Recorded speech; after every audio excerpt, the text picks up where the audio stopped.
Hermano, yo te invito a que busques la palabra de Dios, el libro de Segunda de Pedro, capítulo 1, versículo 4. ¿Se acuerdan del capítulo anterior que hablamos el domingo pasado? ¿Sí? Vamos a leer desde el versículo 3. Si usted presta atención, estamos predicando un versículo por domingo. Pastor, ¿cuándo vamos a terminar? Cuando venga Cristo. Pero escuche, es preferible que no encuentre leyendo un versículo y no haciendo algo que no le agrade. Segunda de Pedro, capítulo 1, versículo 3. Decía, como todas las cosas que pertenecen a la vida y a la piedad nos han sido dadas por su divino poder, mediante el conocimiento de aquel que nos llamó por su gloria y excelencia. Vimos tres cosas el domingo pasado. Todas las cosas, Dios nos dio todas las cosas. Vimos su divino poder que se manifiesta en una conversión genuina. Y vimos mediante el conocimiento. Que si nosotros no crecemos en el conocimiento de Dios, quiere decir que no estamos viviendo una vida activa en Dios. Ahora el versículo número 4, fíjense. Dice, por medio de las cuales nos ha dado preciosas y grandísimas promesas, para que por ellas llegaseis a ser participantes de la naturaleza divina, habiendo huido de la corrupción que hay en el mundo a causa de la concupiscencia. Oramos. Señor, te damos gracias por tu palabra. Señor, sabemos que ella no vuelve vacía. Sabemos que es viva y eficaz y más cortante que espada de dos filos. Señor, ahora renunciamos a resistirnos a lo que ella quiere hacer. Señor, entendemos que tu Espíritu Santo está tomando el control de este lugar para hablarnos. Y te pedimos, Señor, no queremos salir de este lugar iguales.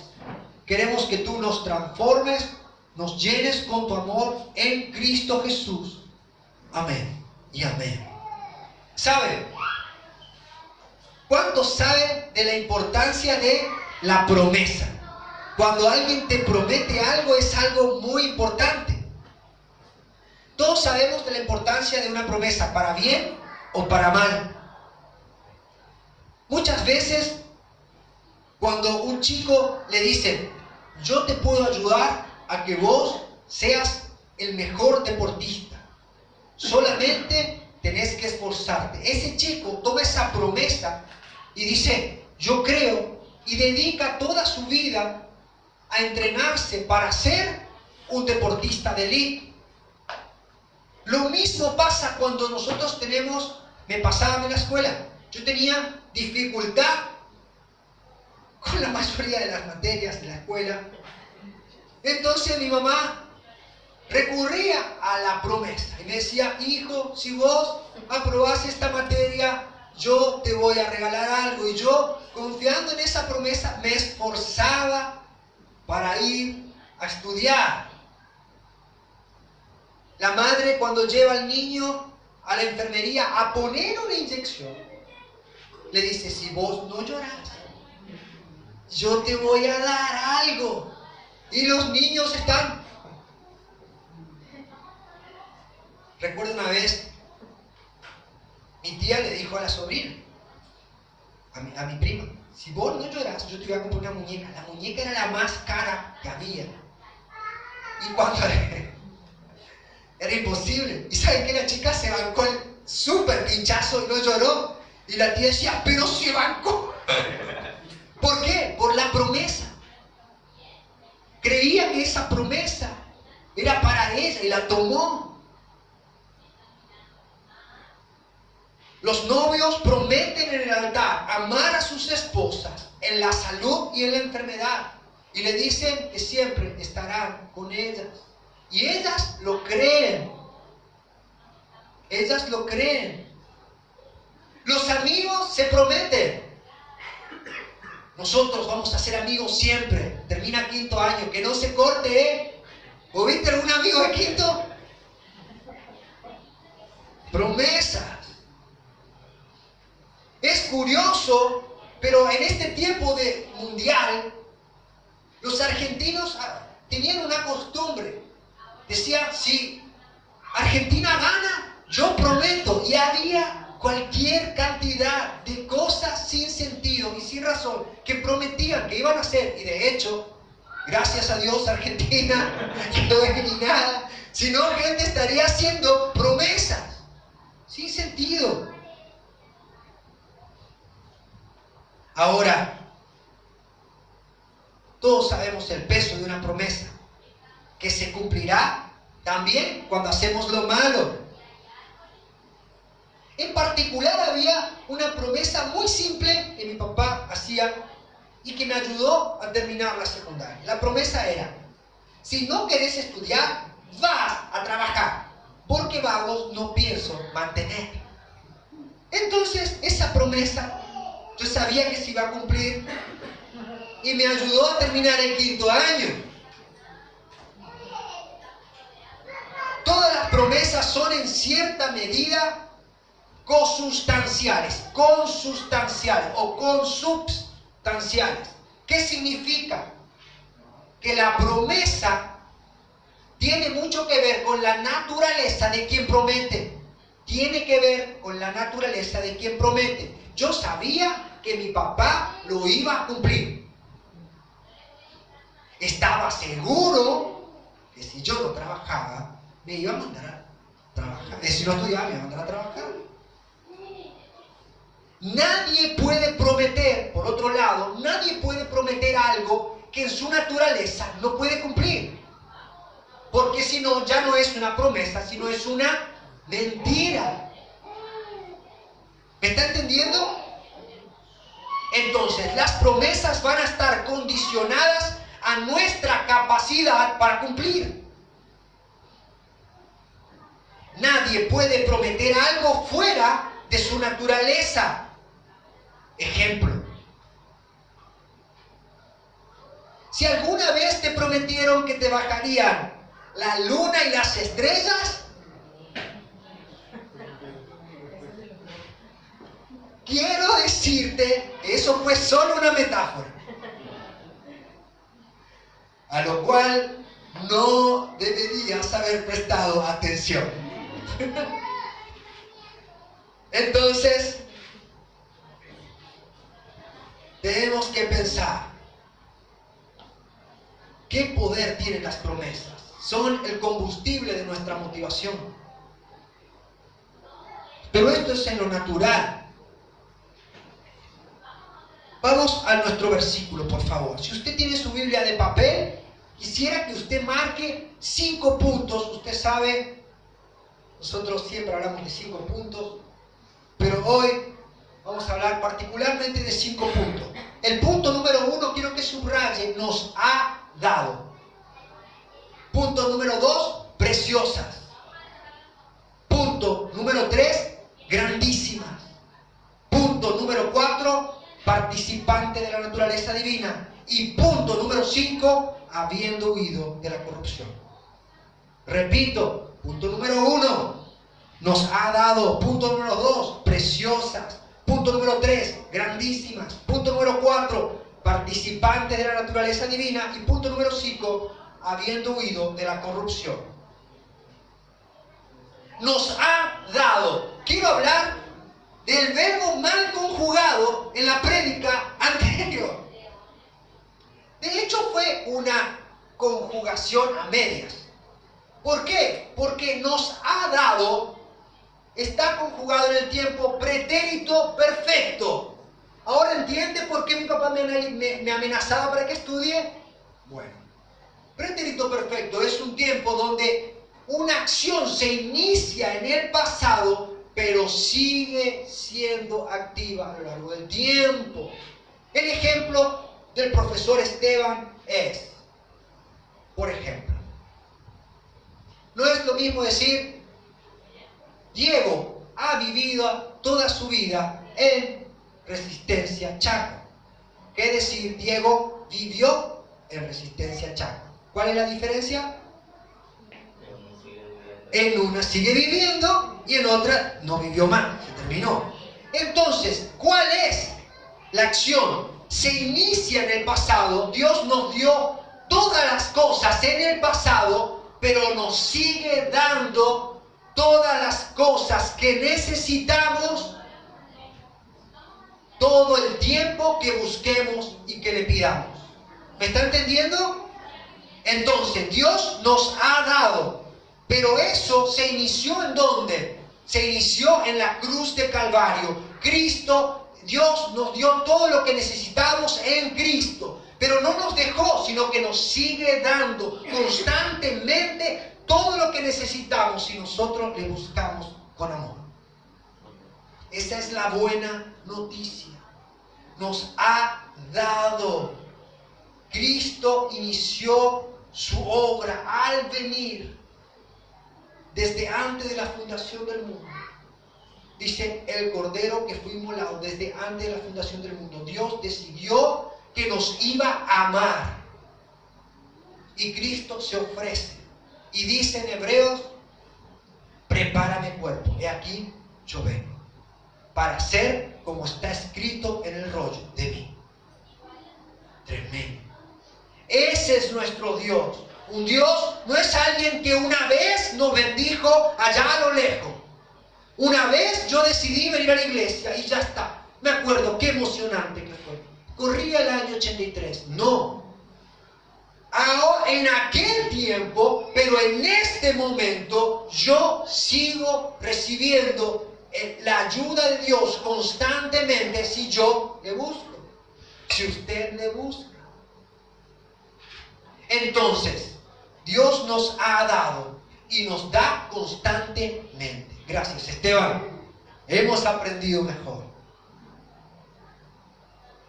Por eso la palabra del Señor dice, y por eso Cristo dice, he aquí yo estoy con ustedes todos los días hasta el fin del mundo. Nosotros tenemos a nuestro Dios que nos provee de gracia y de misericordia y de verdad. Algunos días, los feriados largos, todos los amén, no, todos los días. ¿Cómo nos hace Dios participantes de todas las cosas y de la naturaleza divina? ¿Cómo? ¿A través de qué? A través de preciosas y grandísimas promesas. Y acá yo quiero que usted preste atención. El apóstol Pedro podía haber dicho, Dios nos hace partícipes de su naturaleza a través de las promesas. Y eso estaría suficientemente bien. Pero el apóstol Pedro escribe, preciosas. ¿Qué diferencia hay entre algo que es precioso y algo que es común? La diferencia entre algo que es precioso es el valor que tiene. Lo precioso tiene mucho valor y no se devalúa. Por eso el dólar es precioso en nuestro país. Y hoy tiene un valor, un solo billetito de 30 pesos. Ahora, también lo precioso es hermoso y no pierde su belleza. Me gusta mucho pensar en las obras de arte. Mucha gente se va y mira la Gioconda, la Mona Lisa, o como quieran la conozcan, y muchos la miran y dicen, no tiene nada de especial. Esta chica que vale millones. El problema es que no es lo que vos pienses, porque vos no darías ni un peso. Es más, yo no daría un peso por ella, porque tiene una sonrisa extraña, hablando ahora entre nosotros, ¿no? Es media rara, ¿no? El tema es que no es para para nosotros, sino porque nosotros no vamos a poder ver el valor que ella tiene, porque no sabemos apreciarla. Ella es preciosa por el arte que ella tiene en sí misma.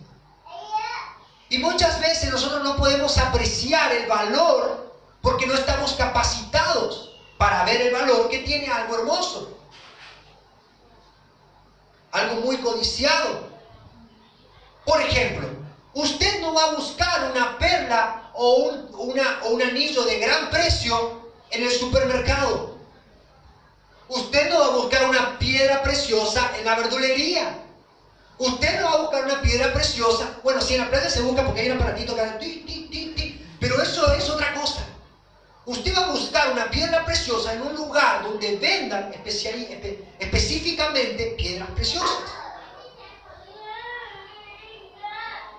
Lo curioso es que nosotros muchas veces no estamos preparados o no entendemos qué es precioso y qué no. Con mucha facilidad una persona no tiene idea del valor que algo tiene o no le da valor a algo precioso. Por ejemplo, a mí me gusta mucho, ¿cuántos de ustedes miran el programa El Precio de la Historia? ¿Sí? ¡Qué tremendo programa! ¿Por qué no mira, hermano? No, escuche, El Precio de la Historia es un programa que me gusta mucho porque hay una de las cosas que me llamó. Una vez vino una mujer y trajo un prendedor que era feíto. O sea, para mí y para usted era muy feíto. Y entonces era como una mariposa así. Y viene, pero era grande, era un mariposón así, era todo. Entonces viene y le da, obviamente está Chun-Li, y le da, y Chun-Li dijo, ¿qué es esto? Entonces ahora, y le llama al abuelo, el abuelo viene y llama a un especialista, y cuando mira la piedra, la señora, cuando entró, dijo, yo quisiera $100. Entonces cuando ella viene y le dice, cuando le mira, el hombre mira la piedra, le dice, ¿usted cuánto quiere, señora? Yo quisiera $100. Bueno, yo no te voy a dar $100, le dice el abuelo. ¿Por qué? Porque esto vale $100.000. Y la señora, ¡pum! ¿Por qué? Porque ella no podía apreciar el valor de esa piedra preciosa. Y así nos pasa a veces nosotros, porque no podemos apreciar las promesas de Dios en la palabra de Dios. No vemos el valor que ellas tienen. Y preferimos creer cualquier cosa. Nos conformamos con baratijas. Entienda, la promesa de Dios es consubstancial con Él. Tienen la misma naturaleza de Dios. Por eso es preciosa la promesa de Dios. ¿Me entienden? Mi pregunta es, ¿cuánto valor tienen para nosotros las preciosas promesas de Dios en su palabra? Hay un chico que estoy decidiendo muy profundamente no recibirlo más en mi casa. Él siempre tiene una revelación nueva. Y Dios le habla a través de sueños, de visiones, de alacranes, vinchucas y demás hierbas. Y siempre dice, no, porque a mí Dios me habla en sueños. Bueno, pero vos leíste la palabra de Dios, pero no es necesario. Y ahí es donde yo me broto todo, me pongo todo colorado. Y yo le digo, ¿por qué no escuchás y no lees la palabra de Dios? No, porque eso es religioso. Y a mí me empieza a latir el ojo acá. Y empiezo a orar. Yo nunca me voy a orar a Gigi Ávila. Me enoja.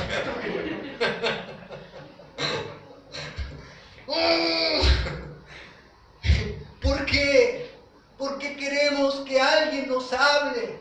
¿Por qué queremos? ¿Por qué no aceptamos las promesas de Dios en su palabra? ¿Por qué estamos esperando que venga alguien, un gran profeta de Dios, a decirnos algo? Que Dios ya nos habló en su palabra.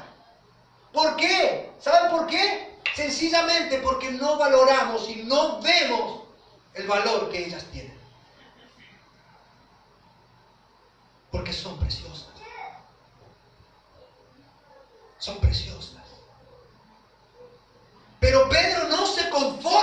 llamar preciosas a las promesas de Dios. Él dice que son grandísimas. No son grandes, son grandísimas. ¿Saben? Busqué la definición para que después no me corrijan. ¿Saben? Grandísima es muy grande. Dícese de las cosas que sobrepasan las dimensiones corrientes. La promesa de Dios sobrepasa lo natural, porque Dios está por sobre lo natural. Cuando Dios dice que nos va a perdonar, no nos dice que nos va a perdonar un par de pecados, sino que nos va a perdonar todos nuestros pecados, y eso no entra en nuestra cabeza. ¿Por qué? Porque es sobrenatural, porque nosotros no perdonamos naturalmente todas las cosas. Sobrepasa nuestro entendimiento. Marta y María, cuando Cristo se acerca a su hermano muerto, Cristo le dice: yo soy la resurrección y la vida. Y ellos dijeron: sí, Señor, tú eres la resurrección y la vida. Cuando venga en tu reino, Lázaro, no, yo soy la resurrección y la vida ahora. Y no lo entendieron hasta que vieron a Lázaro saliendo de la tumba, jugando al embolsado. Por lo tanto, deberíamos preguntar a nuestra mente y a nuestro corazón: ¿en qué dimensión creemos a las promesas de Dios? Porque son grandísimas y sobrepasan todas las dimensiones.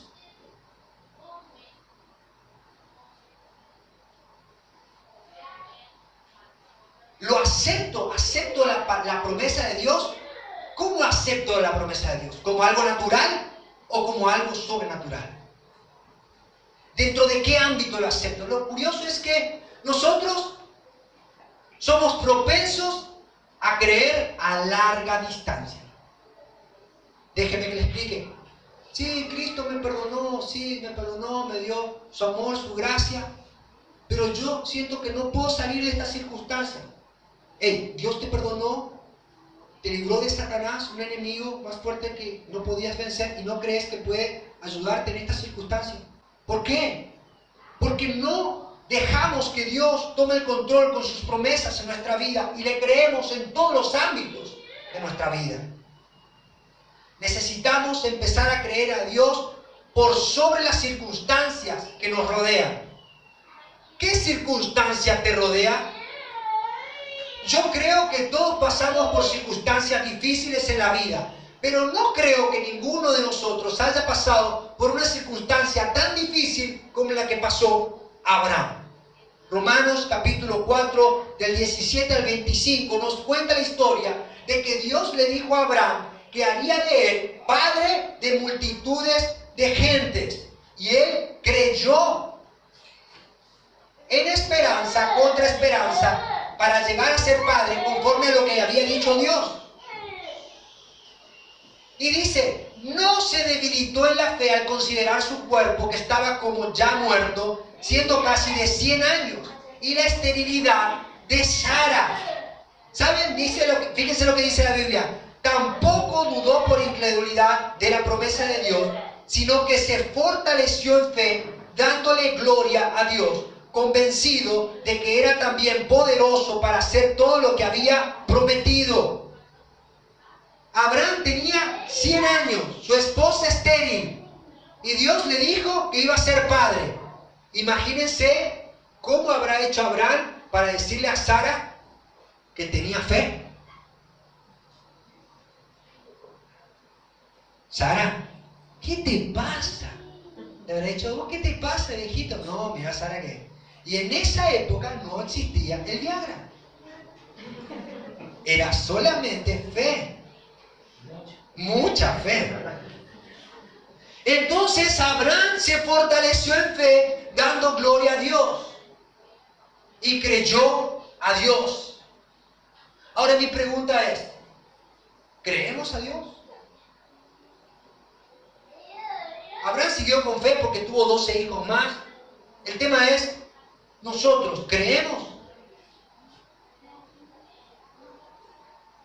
diría algo que usted necesita escuchar.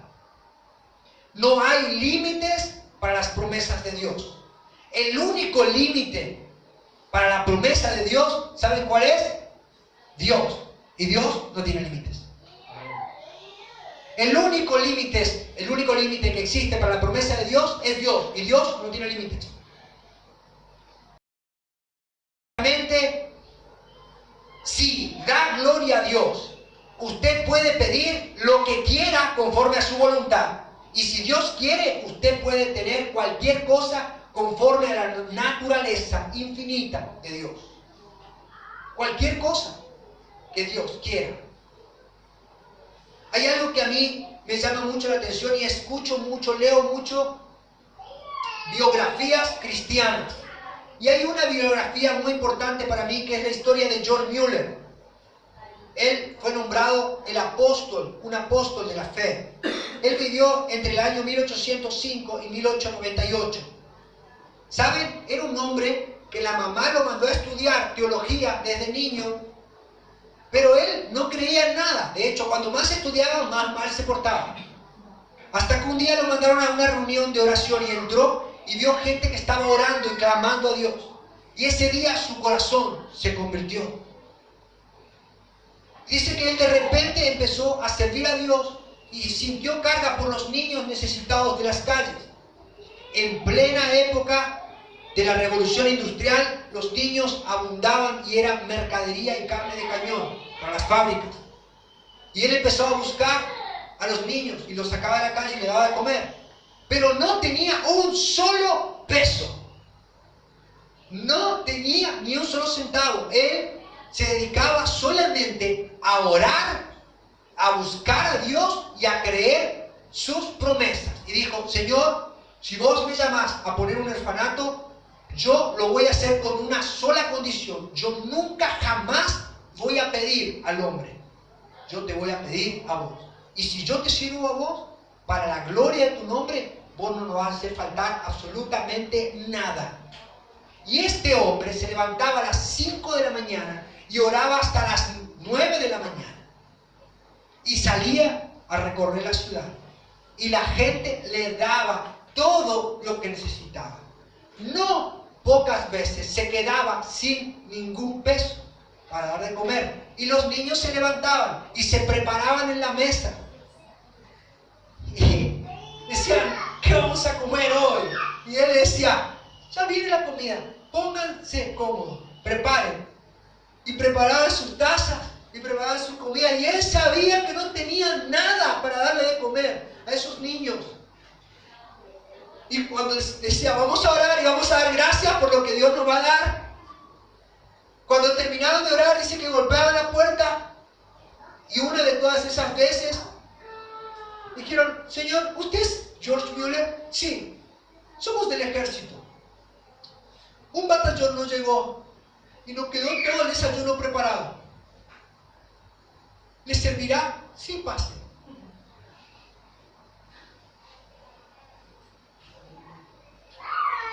¿Cuál es el límite que le estás poniendo a la fe y a las promesas de Dios? ¿Por qué limitamos a la fe de Dios? ¿Por qué limitamos a las promesas? Un día George Mueller tuvo que salir de Inglaterra a Estados Unidos en un viaje a Nueva York en un barco. Y el barco tenía que salir. Y había una neblina muy grande. Entonces le dijeron, el capitán se estaba demorando y él sabía que si no llegaba, no salía el barco, no iba a llegar a tiempo. Entonces le dijo: ¿puedo hablar con el capitán? Y él se presenta ante el capitán y le dice: mucho gusto, yo soy George Mueller. Y ya era muy conocido. Le dice: sí, lo conozco. Quisiera saber por qué no partimos. Yo nunca llego tarde y tengo una convención en Nueva York y el barco tiene que partir ahora. Y él le dijo: no puedo partir porque hay mucha neblina. Entonces, en ese mismo lugar él se arrodilla y empieza a orar. Y el capitán no entendía nada y se arrodilla también. Y George Mueller ora y dice: Padre, te doy gracias porque tú ya me oíste. Te doy gracias porque tú sacas la neblina. Y yo voy a poder llegar a tiempo para cumplir tu propósito. Y entonces el capitán siguió orando y George se levantó y le dijo: hermano, tranquilo, no ore, usted no tiene esta fe. Maneja el barco. La neblina se fue. Y el capitán se da vuelta y la neblina había desaparecido.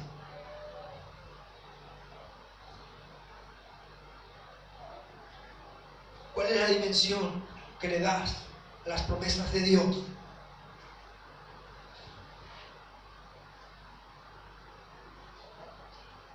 ¿Por qué limitamos a Dios? ¿Por qué nos cuesta creer tanto a sus promesas? Si le ponemos barreras: sí, Señor, yo te creo, pero hasta acá, deja acá, yo me encargo. Le preguntaron una vez a George Mueller cuál era el secreto de tener tan tremenda fe. Y él respondió en 3 puntos. Punto número 1, leer la Biblia. Punto número 2, meditarla. Punto número 1, leer la Biblia y meditar. Y llegar a conocer a Dios por medio de la oración y la meditación de su palabra. George Mueller no oraba oraciones fuera de la palabra de Dios. Punto número 2, procurar mantener un corazón íntegro y una buena conciencia. Y punto número 3, decía: si deseamos tener una fe que crezca, no debemos evitar aquello que la pruebe, por medio de lo cual ella sea fortalecida. George Mueller decía: leer la Biblia, meditarla, orar y conocer a Dios. Procurar tener un corazón íntegro y, por tercero, enfrentar las pruebas de fe. No con fuerza, sino con las promesas de Dios, creyéndole a Dios. Dios te ha dado preciosas y grandísimas promesas. Y por medio de esas promesas nos ha hecho participantes de la naturaleza divina. Punto número 4. Las promesas de Dios son consubstanciales con Él. Tienen su misma naturaleza. Y por esas promesas es que nosotros hemos nacido de nuevo. La palabra de Dios nos hace renacer a una nueva vida. Primera de Pedro 1, versículo 23 dice: siendo renacido, no de simiente corruptible, sino de incorruptible, por la palabra de Dios que vive y permanece para siempre. Porque toda carne es hierba, y la gloria del hombre como la flor de la hierba. La hierba se seca, la flor se cae, mas la palabra del Señor permanece para siempre. Y esta es la palabra que por el Evangelio os ha sido anunciada. Debemos entender que esta palabra nos hizo nacer un día y nos da vida cada día. Nos hizo nacer un día y nos da vida cada día. Mi pregunta es: ¿tenemos la palabra de Cristo en nuestros corazones? Es una acción que empezó en el pasado, pero sigue constantemente día a día. Ahora entiende por qué su pastor es tan pesado y le dice que lea la Biblia todos los días. Anhela que su alma sea salva, que su alma sea transformada. Y número 5. Dice: habiendo huido de la corrupción que hay en el mundo. Cuando nosotros aceptamos las promesas de Dios, cuando nosotros entendemos la naturaleza de Dios, cuando nosotros dejamos a obrar a Dios en todas las dimensiones de nuestra vida, la evidencia de que hemos nacido de nuevo, ¿sabe cuál es? La evidencia es que dejamos el mundo, nos vamos. Ya no nos agradan las cosas que antes nos agradaban. Dejamos el mundo. No se puede amar a Dios y amar al mundo al mismo tiempo. No se puede. Sencillamente no se puede. Ahora, lo curioso es que en la modernidad, en la actualidad, la iglesia está muy interesada en usar métodos para atraer gente, y métodos que no son los métodos de Dios, son métodos del mundo. Y yo protesto contra eso. ¿Por qué protesto? Porque vos podés juntar mucha gente por un espectáculo, pero eso no tiene poder para cambiar el corazón. De hecho, Ricky Martin junta mucha gente.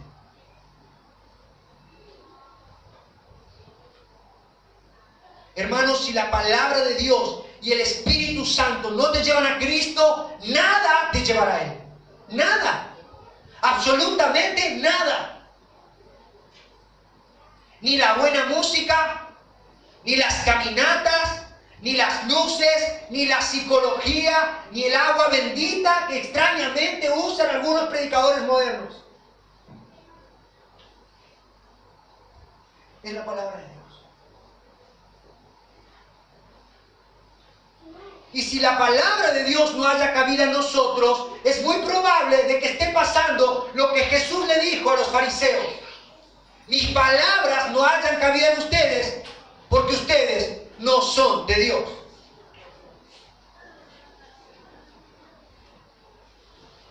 ¿Ahora entiende por qué hay tanto rechazo contra la palabra de Dios?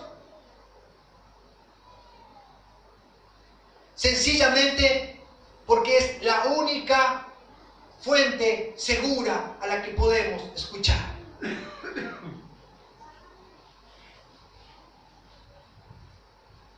Quiero cerrar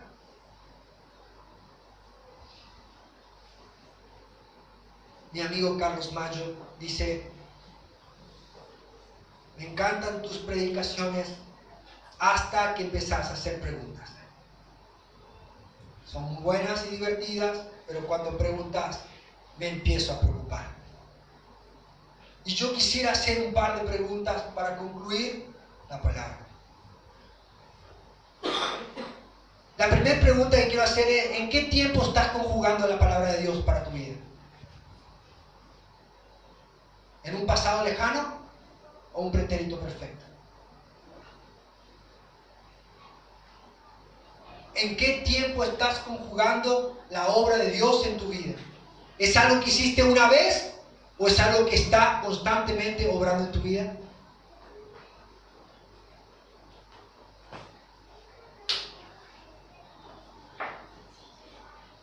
La segunda pregunta que te quiero hacer es: ¿qué ejemplo o qué valor le damos a la palabra de Dios? ¿Es preciosa para nosotros?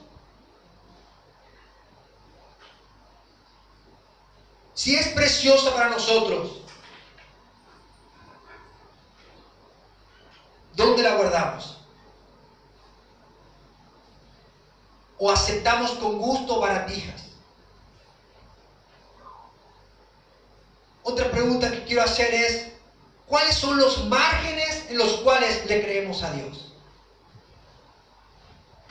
No, pastor, la verdad que son bastante grandes las promesas de Dios para mí. O son grandísimas o no son las promesas de Dios. O aceptás todo lo que ellas dicen o no estás creyendo.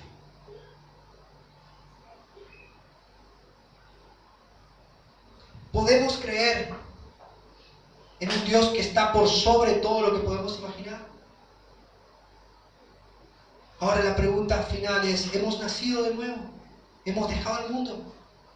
¿Cuánto del mundo hay en nuestro corazón? ¿Qué relación tenemos con el mundo? A veces no nos damos cuenta y amamos profundamente el mundo. La comodidad que nos brinda, los deleites terrenales y temporales. Último, quiero darte una preciosa y grandísima promesa. Y quiero ver qué valor le das. La promesa es la que está en San Juan 6:37 y dice: todo lo que el Padre me da, vendrá a mí, y al que a mí viene, no le echo fuera. ¿Qué vas a hacer con la promesa? ¿Qué vas a hacer? ¿Vas a ir a Él? El que a mí viene, no le echo fuera. Ahora, quisiera ¿qué vas a responder? ¿Cómo vas a responder? ¿En qué dimensión le vas a creer? Esto es una aventura de fe que no